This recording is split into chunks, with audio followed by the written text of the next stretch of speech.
정거장이나 새 정거장이나 똑같은 KTX 요금에 소비자 불만이 큽니다. 할인도 특정 지역만 해줘 형평성 논란까지 일고 있습니다. 군산시가 이재용 부회장의 선처를 촉구하는 서명운동에 나서 논란입니다.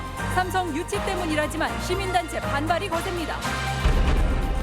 국회가 내년 총선에서 농어촌 지역구를 유지하는 쪽으로 가닥이 잡혔습니다. 전국 10개 지역구는 축소되지 않을 것으로 보입니다. 안녕하십니까. 전주 MBC 뉴스데스크입니다. KTX를 타고 한 개 정거장을 가나 새 정거장을 가나 똑같은 운임이 징수되고 있어 소비자 불만이 높습니다. 코레일은 최저 운임이란 것을 적용해 일괄적으로 8,400원을 징수하고 있는데 폭리 아니냐는 지적입니다. 유룡 기자의 보도입니다. 업무를 보고 서울에서 전주로 돌아오던 정우중 씨. 전라선 전주역 표를 구하지 못해 일단 가까운 호남선 익산까지 표를 끊은 뒤 전주까지의 연결편을 찾다가 깜짝 놀랐습니다. 한 정거장 불과 25km를 달리는 KTX 요금이 8,400원, 무궁화호의 3배가 넘었기 때문입니다. 무궁화호보다 특별히 빠르지도 않은데 요금을 5,800원이나 더 받아요. 한 정거장 15분 거리인데 너무 비싸가지고 깜짝 놀랐어요. KTX 2대 건너 한 대나 무궁화호가 있고 급한 용무 때문에 울며 겨자 먹기로 표를 끊을 수밖에 없는 상황. 정식뿐 아니라 무수한 고객이 요금이 너무 비싼 것 아니냐는 질문을 매표소에 던지는 것이 현실입니다. 이해를 하기 쉽게 설명을 해드려야 되잖아요. 예. 택시에서 기본료가 있듯이 그런 느낌이에요. 그렇게 비교하면 아시더라고요. 코레일 측은 정부가 승인한 최저 운임 8,400원에 미달하는 구간은 기본요금 개념을 적용해 8,400원을 일괄 징수한다는 입장. 이러다 보니 익산에서 전주뿐 아니라 익산에서 남원, 멀리 97km나 떨어진 전남 곡성까지도 요금이 똑같습니다. 호남선 역시 익산에서 불과 17.7km 떨어진 김제도 8,400원, 75km나 떨어진 전남 장성도 같은 요금을 내는 것이 현실. 이런 구간이 전국적으로 82군데에 달합니다. 코레일은 KTX 운행 기본 경비와 장거리 고객 좌석 제공을 위한 것이라고 해명합니다. 열차 운행에 소요되는 최소 비용을 반영하고 그 장거리 이용 고객을 보호하기 위해서 최저 운임을 적용하고 있습니다. 하지만 익산 같은 거점역은 환승 고객 수요가 적지 않은데 무궁화호를 줄이는 바람에 고객들은 선택권 자체가 없는 상황. 코레일이 기본 요금을 핑계로 폭리를 취하고 있는 건 아닌지 점검이 필요해 보입니다. MBC 뉴스 유룡입니다. 코레일은 이 같은 폭리 논란에 기본 요금을 적용해 일괄적으로 최저 운임을 징수할 뿐이라고 해명합니다. 하지만 취재 결과 최저 운임 이하를 받는 구간도 있었습니다. 바로 수도권 지역인데 일부 구간은 할인도 해주고 있어 형평성 논란까지 일고 있습니다. 이어서 임홍진 기자입니다.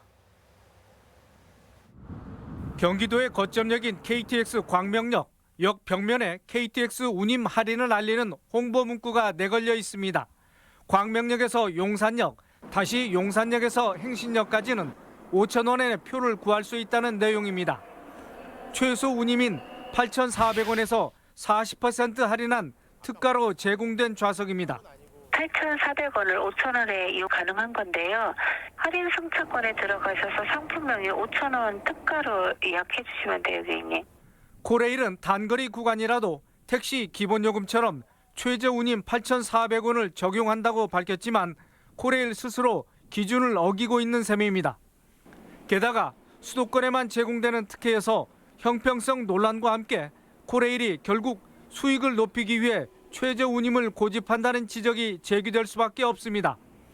코레일의 오락가락 운임 적용에 국토부도 최저 운임 개선의 필요성을 인식하고 있다는 입장입니다. 코레일과 내년도 적용할 수 있는 부분은 없는지 검토를 하고 향후 운임체계 개편 때 좀 현실화하는 방안을 저희가 좀 검토를 해보고자 하고 있습니다. 한때 고속도로도 비슷한 논란이 제기된 바 있습니다. 20km를 최저요금 징수 구간으로 설정하면서 근거리 이용객들의 원성을 샀고 결국 도로공사가 거리에 따라 요금을 30%가량 내린 적이 있습니다. 누가 보더라도 합리적이지 못한 KTX 기본요금 체계에 대한 전향적인 변화가 요구되고 있습니다. MBC 뉴스 임홍진입니다. 이재용 삼성전자 부회장은 현재 국정농단 사건에 연루돼 재판을 받고 있죠. 그런데 군산 지역 상공인들이 이재용 부회장의 선처를 촉구하고 나서 논란이 제기되고 있습니다. 조수영 기자입니다. 최순실 국정농단 당시 박근혜 전 대통령에게 뇌물을 준 혐의로 기소된 이재용 삼성전자 부회장. 현재 파기환송심 재판이 한창인데 군산 상공회의소가 때 아닌 설명회를 열어 이재용 부회장의 구명을 촉구하고 나섰습니다. 자유총연맹 등 보수단체와 합심해 군산에서 서명운동을 벌인 뒤 선처를 구하는 탄원서를 법원에 제출하자며 뜻을 모은 겁니다. 짧게는 2021년부터 이제 차량을 생산할 계획인데 삼성 SDI를 유치하자는 그런 내용으로 우리가 이제 사업을 진행하려고 하는데 오너가 이제 좀 재판에 계류 중이니까 좀. 전기차 클러스터를 완성하고 군산형 일자리를 창출하려면 배터리 분야에서 독보적인 삼성 SDI의 군산 유치가 절실하고 동시에 이 부회장의 결단이 필요한데 자칫 중형이 선고되면 혹시 모를 투자에 심각한 차질이 생긴다며 걱정이 앞선 겁니다. 사실상 이재용 구명운동이 된 군산 상공회의소 설명회엔 전라북도와 군산시 관계자까지 참석했는데 탄원 서명의 필요성을 주장해 논란을 더 부추기고 있습니다. 당연히 전기차 클러스 삼성 SDI든 SK이노베이션, LG가 3사 중에 하나는 무조건 유치해야죠. 아니 지금 찬박턴박 할 때가 있습니까? 누가 설명회를 주도했느냐를 놓고 전라북도와 군산 상공회의소의 말이 엇갈리는 가운데 시민사회에선 경제 살리기 명분에 사회정의를 내팽개쳤다는 비판이 나오고 있습니다. 국정농단 사건을 일으킨 당사자의 재판에 영향을 주기 위해서 군산의 미래산업을 연결해가지고 탄원서를 받는 행위는 바람직하지 않다고 생각합니다. 지역 경제를 위한 고민은 충분히 이해할 수 있는 대목이지만 사과 한마디 없는 삼성에 또다시 이용만 당하는 건 아닌지 벌써부터 우려가 나오고 있습니다. MBC 뉴스 조수입니다. 도의원들이 국회 상임위에서 보류된 국립공공의대법의 통과를 촉구했습니다. 전북도의회 최찬욱 의원 등 10명은 기자회견을 열어 수도권과 농어촌 간 의료 격차를 해소하기 위해 국립공공의대 설립 법안이 20대 국회에서 반드시 통과돼야 한다고 주장했습니다. 이들은 또 공공의사를 양성하는 대학 설립은 전북만의 문제가 아닌 국가 차원의 일이라며 다른 시도와 연대하겠다고 밝혔습니다. 농민수당 주민청구 조례를 추진해온 농민단체가 도의회의 소통 부재를 지적했습니다. 농민공익수당 주민청구 조례 운동본부는 도의회가 농민수당 공청회를 일방적으로 취소하는 등 2만 9천여 명이 서명한 조례안을 무시하고 있다고 비판했습니다. 앞서 도의회는 내년부터 도내 농가에 월 5만 원을 지급하는 집행부의 농민수당 조례안을 통과시켰으며 주민청구 조례안은 시간을 두고 반영하겠다는 입장입니다. 내년 4월에 치러지는 국회의원 선거에서 도내 지역구 수는 줄지 않을 가능성이 커졌습니다. 아직 자유한국당의 합의 시도 등 변수가 남아있지만 나머지 당들은 잠정 합의안을 도출한 것으로 알려졌습니다. 김하연 기자입니다. 선거법 개정안을 논의해온 4+1 협의체가 잠정 합의에 다다른 것으로 알려졌습니다. 지역구 250석, 비례대표는 50석으로 조정하고 비례대표의 연동률은 50%를 적용하는 안입니다. 현행 지역구에서 3석이 줄게 되는데 참여 의원들은 대표성 훼손을 고려해 농어촌 지역구는 되도록 유지하기로 의견을 모았습니다. 잠정 합의안이 그대로 통과되면 전북은 현재 10석을 유지할 가능성이 큽니다. 전북은 물론이고 호남 지역구 축소가 더 이상 있어서는 안 된다라는 점에 대해서는 다 동의를 하고 공감을 하기 때문에 그런 방법이 찾아질 겁니다. 비례대표를 75석까지 늘리기로 했던 선거법 개정안 원안에 비해 개혁 취지가 후퇴했지만 연동형 비례제 도입의 첫 발은 내디딘 셈입니다. 개인 중심의 정치에서 정당 중심의 정치로 바뀐다는 데 굉장히 큰 의미가 있습니다. 그래서 연동형의 원칙만 고수가 된다면 지역구와 그 비례 의석수의 조정은 어느 정도는 가능하다. 하지만 이 같은 합의안 역시 최종 국회 통과까지는 험난한 길이 예상됩니다. 원내 교섭단체 3당은 선거법 등 패스트트랙 법안에 대해 일단 정기국회 내 상정을 보류한 상황. 이르면 11일에 임시국회를 열 수 있지만 자유한국당과의 협상 등 변수가 많아 연내 통과를 장담할 수 없습니다.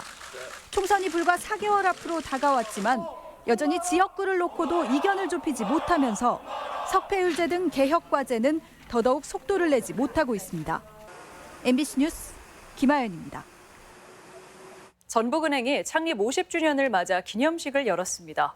전북은행은 전주 본점에서 내외빈과 고객 400여 명을 초청해 창립 50주년 리셉션을 열고 50년사 봉정식과 100년은행 선포식, 공로패 증정, 축하 공연을 진행했습니다. 전북은행은 도민 성원으로 50주년을 맞았다며 도민의 100년 은행이 되기 위해 지역사회와 동반자 역할에 충실하겠다고 밝혔습니다. 전북 애향운동본부가 올해 애향대상 수상자를 확정했습니다. 올해 애향대상은 지역 인재 양성과 지역 언론 문화 창달에 기여해온 이치백 전북 향토문화연구원장이 선정됐으며 애향본상은 안방수 재경 전북도민회 부회장, 법인 특별대상은 임실치즈 축산업협동조합이 수상하게 됐습니다. 애향대상 증정식은 오는 19일 전주 오펠리스에서 열립니다. 전북대학교의 옛 건물들이 문화재로 등록돼 국가의 관리를 받게 됐습니다. 문화재청은 전북대 구 본관과 구 물리과대학, 구 중앙도서관을 각각 등록문화재 제765, 766, 767호로 지정한다고 밝혔습니다. 이들 건물은 모더니즘 건축의 특징을 잘 나타내고 있고 희소성 높은 조형적 요소를 지니고 있어 보존 가치가 높은 것으로 평가됐습니다. 다음은 희망 2020 나눔 캠페인 성금을 저희 전주 MBC에 맡겨주신 분들 소개해드립니다. 민족통일 전주시 협의회 장성태 회장외 회원들이 300만 원 보내주셨습니다. 무진장 축산업협동조합에서 200만 원 보내왔습니다. 무주군 적상면 새마을 분여회에서 100만 원 보내왔습니다. 무주군 탁구협회에서 100만 원 보내주셨습니다. 네이버 카페 익산스토리에서 100만 원 보내주셨습니다. 성금을 보내주신 분들께 감사드립니다. 도내 모 경찰서 간부가 부하 직원을 성희롱했다는 의혹이 제기돼 감찰 조사를 받게 됐습니다. 전북경찰청은 A 경위가 지난달 직원들과 회식 자리에서 같은 부서 여성 경찰관에게 성적인 발언을 했다는 제보를 접수하고 감찰에 착수했다고 밝혔습니다. 전북경찰은 일단 2차 피해를 막기 위해 A 경위를 전보 조치한 상태입니다. 군산 김양식 관리선 실종 선원의 수색 작업이 2주째 성과 없이 이어지고 있습니다. 군산 해경은 사고 지점 해상에서 선박 9척을 동원해 실종된 선장 49살 신모 씨와 52살 송모 씨의 수색에 나섰지만 단서조차 찾지 못하고 있습니다.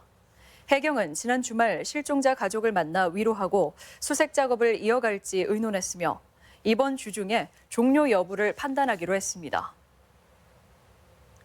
덕유산 국립공원이 야생동물 밀렵 행위를 집중 단속합니다. 국립공원 측은 야생동물 특별보호기간인 내년 3월까지 올무 등을 이용한 밀렵 행위와 동물 밀거래를 막기 위해 특별단속팀을 꾸리고 순찰을 강화하기로 했습니다. 국립공원에서 야생동물을 잡으면 자연공원법에 따라 최고 3년 이하의 징역과 3천만 원 이하의 벌금이 부과됩니다. 케이크 판매가 급증하는 연말 연시를 맞아 관련 업체에 대한 점검이 실시됩니다. 전북권 뉴스였습니다.